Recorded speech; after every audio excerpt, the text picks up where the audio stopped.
After the success of Off the Wall and at 23 years old, Michael Jackson decided to purchase his own place, a 3-bed, 3-bath condo on Lindley Avenue, Encino, California, for $210,000. Encouraged by attorney and friend John Branca, who thought it was time for Michael to live alone, to have his own life and his independence. But Michael had a very different life from young people his age. Even though he made the purchase, he declined to leave his family home in Havenhurst. He argued that he would die of loneliness, that people who lived alone are used to going out at night and calling friends for dinner. This was a life he could not live. Because of his immense fame, Jackson couldn't leave home without being escorted by security guards. He bought the property thinking of his mother if she needed it, or wanted to separate from his father.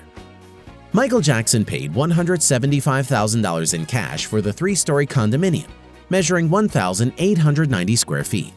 The remaining balance of $35,000 came from Catherine. Of course, Michael didn't need it, but he accepted it, knowing that she would feel better this way, that the house was hers too. In exchange, Michael gave her equity in the condo as sole and separate property, meaning she did not have to share it with Joseph as community property. Now, if you can't stand him for another second, Michael said, speaking of Joseph, you can move here.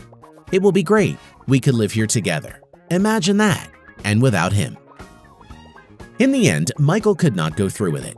He couldn't move out, especially since Catherine didn't want to go either.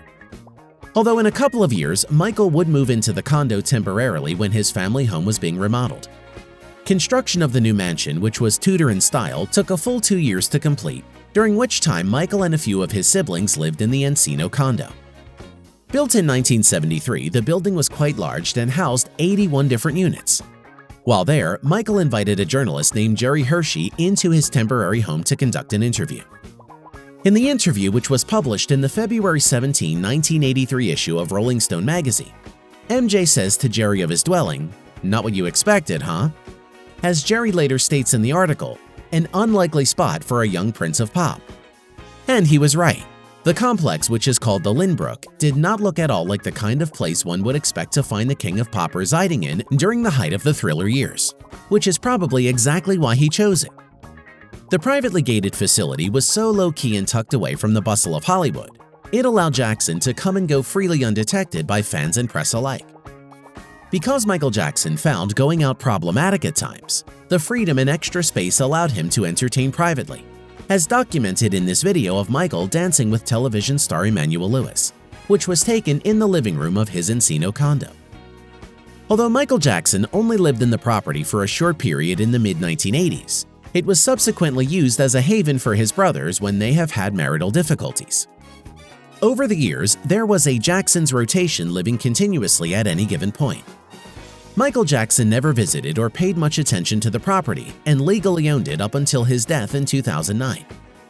The condo is managed by his estate, and it is believed Jackson family members still reside in the property today. Tune into one of our latest videos right here, and also check out our online store for our latest pop icon-inspired styles. Thanks for watching The Detail. We'll see you next time.